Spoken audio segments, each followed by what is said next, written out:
السلام عليكم ورحمة الله وبركاته. أهلا ومرحبا بكم في قناة الربح مع محمد نور. ولو دي أول زيارة ليك يا ريت تشترك وتفعل زر الجرس ليأتيك كل جديد، وما تنساش تدعمنا باللايك وتسيب لنا تعليق أسفل القناة، وما تنساش تصلي على سيدنا محمد أشرف الخلق أجمعين.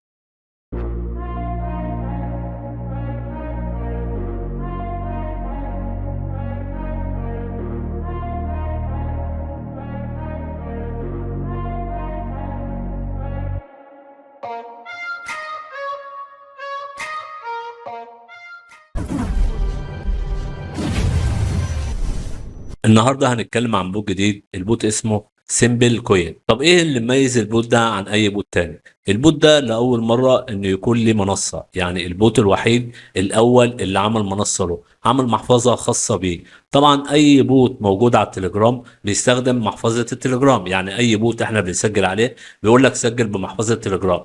ده البوت الوحيد اللي عامل منصه له، وتقدر في اي وقت تسحب الكوينات اللي انت بتعدنها الى المنصه اللي هي الخاصه بالبوت. يعني البوت دوت لوحده والاول من نوعه. يعني ممكن البوت ده يكون قوي لان هو عامل منصه لوحده، يعني بالاصح وبالبلدي الراجل ده صارف ومكلف، يعني عامل منصه والبوت يعني راجل صارف. فالبوت دوت باذن الله هيكون بوت كويس وهيكون العمله بتاعته كويسه. شغل البوت كله زي شغل اي بوت بالنقرات، بس طبعا هنا هو بيحدد لك وقت ان النقرات ديت تقدر تفتحها. طبعا مع التقديم واللي انت في حاجات هتعملها ومهمات هتعملها هتفتح لك كل الكلام ده وتخلي لك الموضوع اسرع شويه. طبعا البوت لسه في اوله، وانا لسه حتى مسجل فيه قريب، يعني ما لحقتش اشتغل عليه، يعتبر ما اشتغلتش عليه خالص. قلت انا اسيبه ونشتغل مع بعض عشان تفهموا كل شيء في البوت، لان طبعا البوت بيبقى برضه له كروت، ولازم الكروت ديت تقعد تحدث فيها، لان اهم حاجه في تحديث الكروت ديت ان الكروت دي هي اللي بترفع لك نسبه الربح بتاعك. وده انا جربت بوت هامستر، كنت الاول بقعد اعدن بالايدي كده، يعني جمعت مليون قطعه بالاول. لما قعدت اعمل الكروت وازود الكروت وارقي الكروت ل 15 و20 والكلام ده، لقيت نفسي جمعت 300 مليون بسهوله. فهو الموضوع في كل البوتات نفس الموضوع. لو في كروت بتترقى اقعد رقيها، ما تخافش عن اي عمله موجوده، اقعد رقي براحتك خالص عشان سرعه التعدين بتاعتك تعلى، واللي انت مجرد ما تقيد البوت تلاقي فيه كوينات اكتر. هو نخش دلوقتي بقى في واجهه البوت عشان اشرحها. طبعا ده الوش ده اللي انت بتنقر عليه، وهنا العداد دوت، العداد ده هو اللي بيجيب لك العملات، عدد العملات بتاعتك اللي انت تقدر تنقر عليها هو دوت. تمام. فهنيجي نخش وده عدد العملات اللي انت بتقدر تعدل. ماشي، هنخش بقى اول حاجه. هنا في عجله، العجله ديت تقدر اللي انت زي عجله حظ كده، ليك مثلا لفه تقدر تلفها كده، فهو هيديك كوينات. يعني انا كده كسبت 100 كوين، تمام، او باخدهم. تمام. طبعا انت ليك واحده في اليوم، او انت كل ما بتدعي اصدقاء كل ما بيفتح لك عدد اكتر. هنخش تاني. هنا بقى المكان دوت اللي بيعزز السرعه بتاعتك، والنقرات بدل ما تبقى نقره واحده تبقى مثلا 5 نقرات، 10 نقرات. المكان ده فانت برضه حاول ان انت لما تجمع عملات تقدر تشتري. طبعا هي عايزه 4000 عمله عشان اقدر اللي انا اشتريها، وطبعا انا معيش الا 1225. فانت حاول ان انت تزود عدد النقرات ده عشان هيفيدك برضه. تمام. وكل اهو ده اشتغل اهوت الوقت اشتغل. تمام. كده بتقعد تزود العمله بتاعك زي اي بوت موجود. هلهم داخلين على تاني حاجه، ده مكان السحب. طب مكان السحب ده مختلف عن اي مكان تاني. يعني في اي بوت مفيش مكان سحب، في اللي انت بتربط المحفظه بتاعك وخلاص. يوم لما يحصل ادراج اللي هي هما البوت هيديك العملات بتاعتك، يعني هو هيبعت لك تلقائيا العملات بتاعتك. لا، هنا البوت مختلف شويه. هنا تقدر ان انت تسحب العملات بتاعك، بس هو حاطط شويه شروط. يعني مش هتقدر تسحب في الاول لانه هو حاطط شروط. طب ايه الشروط دي؟ هنشوفها دلوقتي مع بعض وهنترجمها عشان نعرف محتواها بالظبط، ونقدر اللي احنا نقراها. دي بعض التعليمات والاسئله اللي ممكن الناس تسالها، فهم حاطين الاجابات بتاعتها. اول حاجه هنا في المكان ده كده بيقول لك متى انا طبعا مترجمها قدامكم دلوقتي برضه هنقراها مع بعض. متى سيتم ادراج العمله؟ فطبعا هم بيقولوا نحن نتفاوض بنشاط مع المنصات الرائده. يعني هم بيتكلموا مع المنصات زي باينانس، المنصات التانية، ان هم يعني بيعملوا خطة ان هم يعني هيدرجوها على اي منصة من ضمن. فطبعا كل ده بيقول لك اتبع التليجرام او او التواصل الاجتماعي بتاعهم، بحيث ان انت تعرف كل الاخبار. هنيجي مثلا تاني حاجه بيقول لك هنا لماذا يكون سحب العمله متاحا فقط لولاك الذين لديهم اكثر من 3 احالات. يعني لازم تجيب اكتر من 3 احالات، 3 اصدقاء، بحيث ان انت تقدر تسحب العمله على المنصه بتاعتهم. طيب هتجيبهم ازاي؟ انت لو انت كل واحد له 3 اصدقاء بعت له الرابط بتاعهم بسهوله، يعني الموضوع مش هيبقى صعب. وبالنسبه برضه لمواقع التواصل الاجتماعي بتاعك، اذا كان تويتر، فيسبوك، الكلام ده، بتنشر الرابط بتاعك، رابط الاحاله، هتقدر تجيب اكتر من 3 اصدقاء، وبعد كده السحب هيتفتح معك. ثالث حاجه، اذا لم اتمكن من سحب العملات المعدنيه فهل سيتم فقدانها؟ لا، ستظل عملتك المعدنيه امنه في التطبيق. يعني لو انت ما عرفتش تسحب، العملات هتفضل موجوده لحد ما تجيب الاكتر من 3 احالات وبعدين تسحب. يعني ما فيش مثلا هم يقولوا لك في وقت معين اللي انت لو انت ما جبتش اكتر من 3 احالات وهم هيلغوا العمله بتاعك. لا، ما فيش الكلام ده، هي هتفضل موجوده على طول في التطبيق لحد ما انت تجيب اكتر من 3 احالات وبعدين تبعتها على المنصه بتاعتك. حتى لو العمله ادرجت على المنصات هيفضل برضو موجودين على التطبيق، بس انت طبعا مش هتقدر توديها للمنصه الا ما تجيب اللي هم طبعا اللي اكتر من 3 احالات. هنخش في رابع حاجه، بيقول لك لماذا يمكن سحب 10% فقط من الرصيد العمري. هو بيديك تم وضع هذا القيد لضمان توفير العملات المعدنيه دائما لك لتطوير ملفك الشخصي.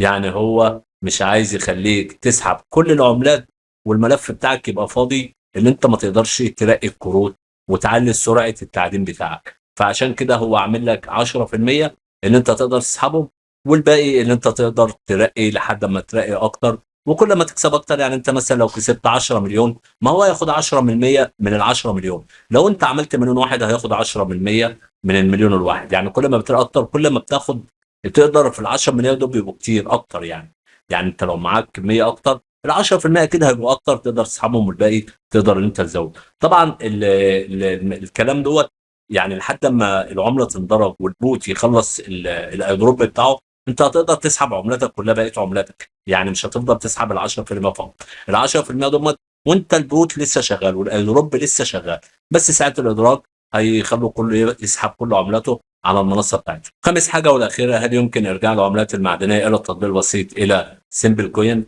في المرحله الاولى ليس من الممكن ارجاع العملات. يعني انت لو سحبت العملات من التطبيق من التليجرام الى المنصه بتاعتهم، مش هتقدر ترجعها تاني، هتفضل موجوده لحد ما يتم الادراك بتاعها.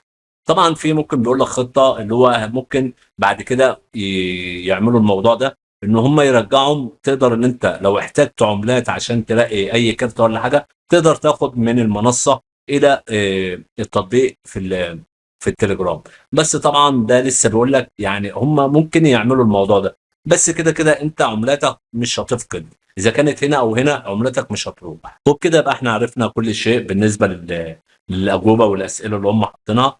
انت لازم عشان تسحب هنا لازما يبقى عندك اكتر من 3 حالات.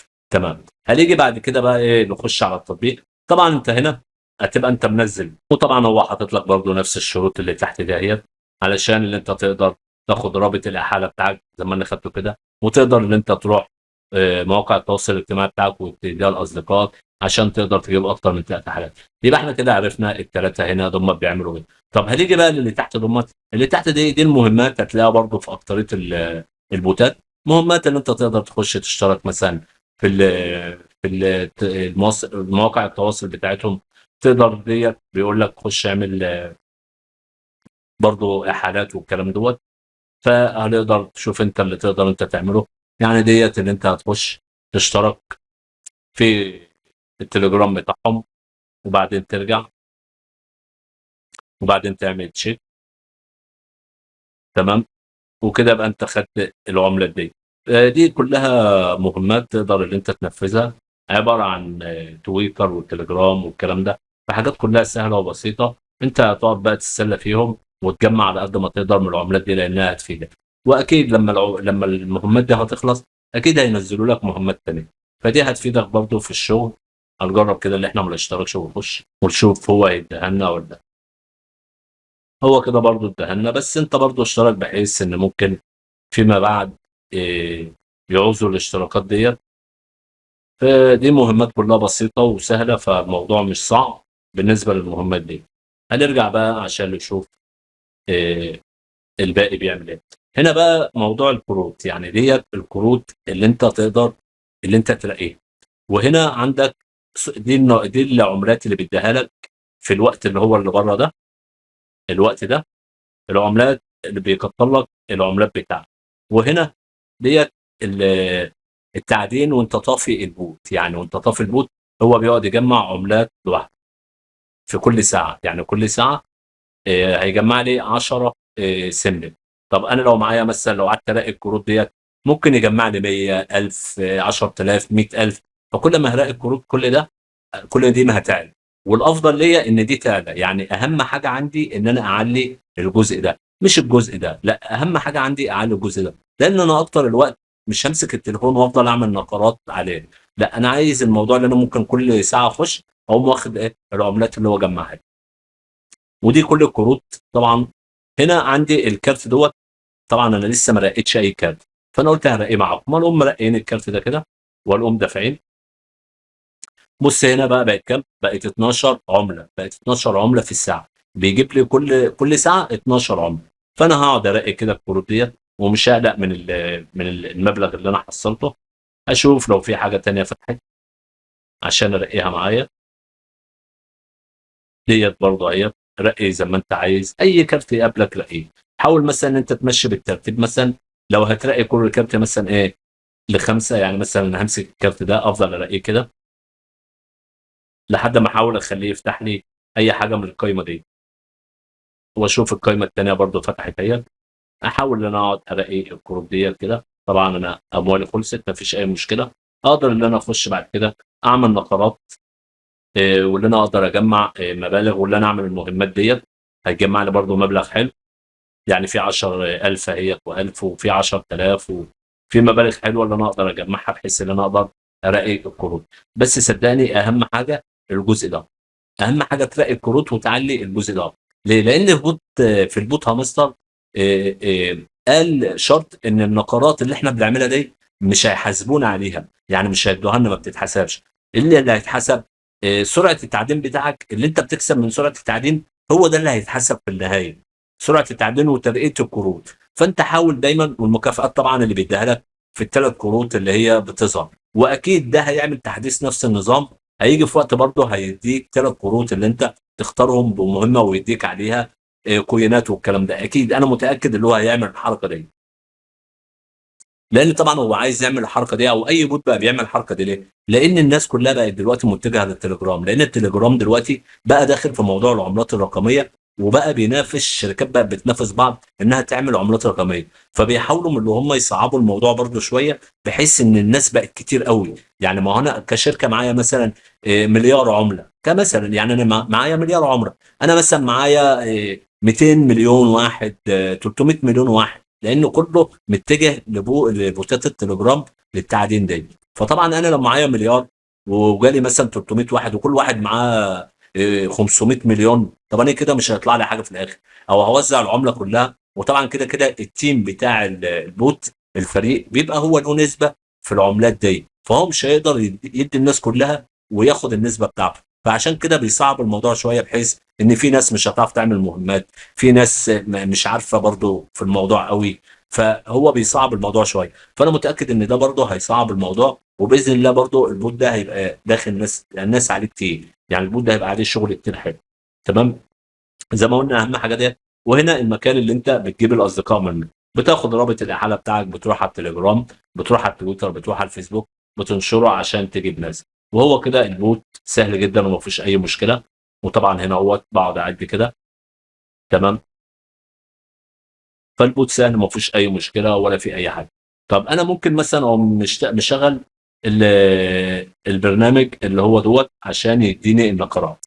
يعني ده برنامج بتاع نقرات، اشغله شويه بس ما احاولش ان انا احاول ان انا افضل شغال عليه تعال كتير. اوريك. يعني احاول ان انا ما اشتغل عليه في الاول كده، اجمع لي شويه عملات عشان اقدر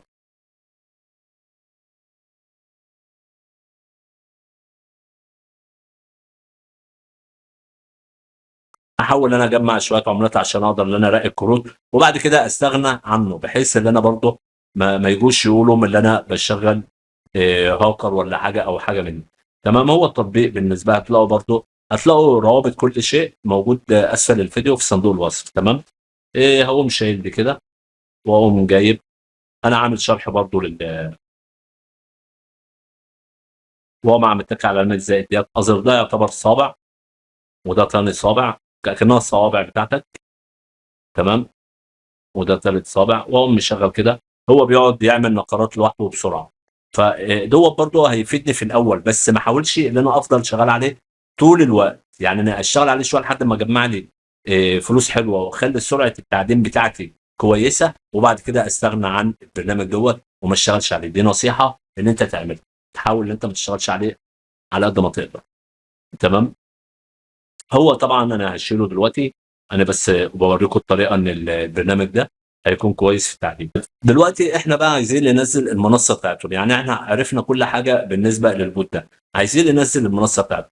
احنا لو رجعنا كده وجينا هنا في المكان ده كده وضغطنا، هو هيبعت لنا اللي احنا نروح ننزل المنصه. بس المنصه انت هتلاقيها في صندوق الوصف، يعني رابط المنصه هتلاقيه في صندوق الوصف. هتقوم عامل كده وهتكتب اي ايميل انت عايزه، الايميل بتاعك، وتقوم عامل على المربع ده وتقوم عامل كده وتنتظر. هيقول لك هنا في الايميل رساله جات لك، وبكده احنا دخلنا جوه. نكتب بقى الاسم بتاعنا، اي اسم احنا عايزينه، نحاول ان احنا نكتبه بالانجليزي، والاسم الثاني، وهنا هتكتب تاريخ الميلاد بتاعك. يعني حاول ان انت تكتب الكلام دوت كلها مظبوطه، بحيث ان ممكن يطلبها منك في اي وقت، احتمال يطلبها منك في اي وقت، فيبقى الموضوع بالنسبه لك انت عارف الكلام دوت، ما تبقاش حاطط اي حاجه وتيجي بعد كده ما تعرفش انت كنت حاطط ايه. تمام. ونقوم عاملين كده، وهنا بيقول لك اعمل كلمه سر، بحيث ان انت لما تيجي تفتح التطبيق هتفتحه بكلمه سر بتاعك. وبيقول لك لو عايز تفعل البصمه فعلها برضه تبقى افضل. احنا كده عملنا المنصه بتاعتهم او المحفظه بتاعتهم. هي كده المحفظه ديت بتاعت الخاصه بالبوت اللي انت تقدر تسحب عليه. فالبوت دوت زي ما انت شايف له منصه معينه، تمام، اسمها سيمبل برضو نفس اسم البوت.